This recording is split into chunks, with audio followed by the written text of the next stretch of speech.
Matthew Hernandez of Sophomore C, and here with my mother, Arlene Hernandez, an alumni of the Sophomore. So, what year did you graduate from?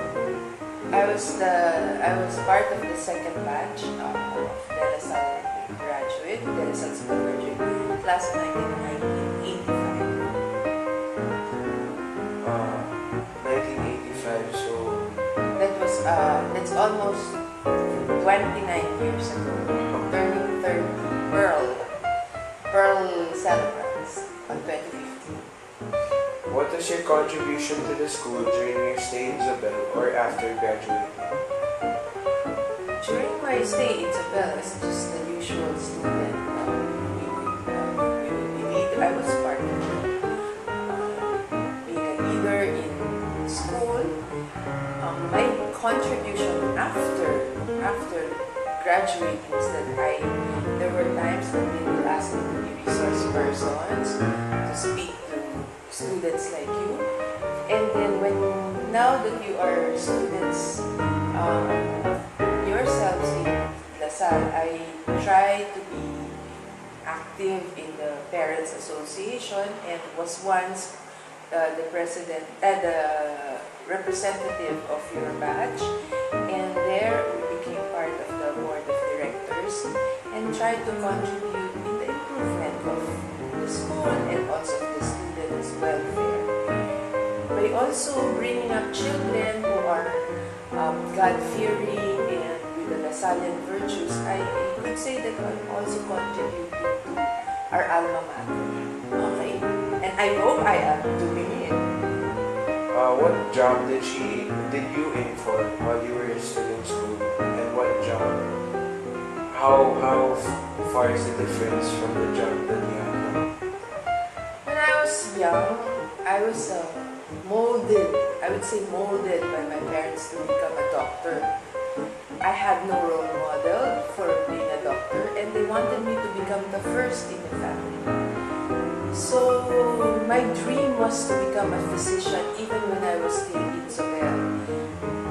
Fortunately, and I am blessed that I was able to fulfill the dream, and now I am an anesthesiologist. And I say that the childhood dream has become a reality. How different is Isabel back then when you were 30 years ago? Yeah, 30 years ago compared to Isabel as you hear or see it now. Totally different. During our time, as I have said earlier, with the second batch, it's just the main building now. We didn't have the swimming pool. Maybe you as your batch, you saw the old gymnasium. Now I heard it's air conditioned. And we were very few. We graduated with just 4 sections with 32 students. And I think more than the structure, you have, as it is now, the present Sobel has more to offer for our students, more activities, more high-tech. You have your auditor, your Sylvia CPA. We had Deputy Senate. That was our auditorium. And the curriculum is different, of course. You are more progressive. But what I could say is, because we were such a small community at that time,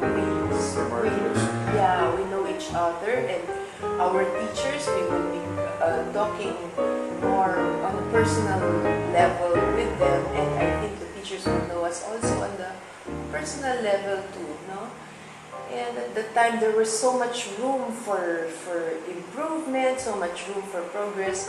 Now, your progress is very fast, but there's still big things that can still take place in your school. This is the last question. What are the Lasallian virtues being used in your life now or your job that you have? I started studying in South Sudan in grade 5. We were all new. And I guess how many years? 5, and grade 5 to 4th year, we were taught to be compassionate, Christian-like in our work, in our values. And I think I'm doing this, since it's there in me, it has become a habit, especially with my career, with my job as a doctor. I'm very compassionate, and even if not as a physician, the way I deal with other people, I am Christian-like, I fear God, I'm God-fearing, and I am also confident that what I impart is something of value, something that would hopefully bring us closer to God and our way of life. When I bring our children, the way we bring our children, we bring up our children.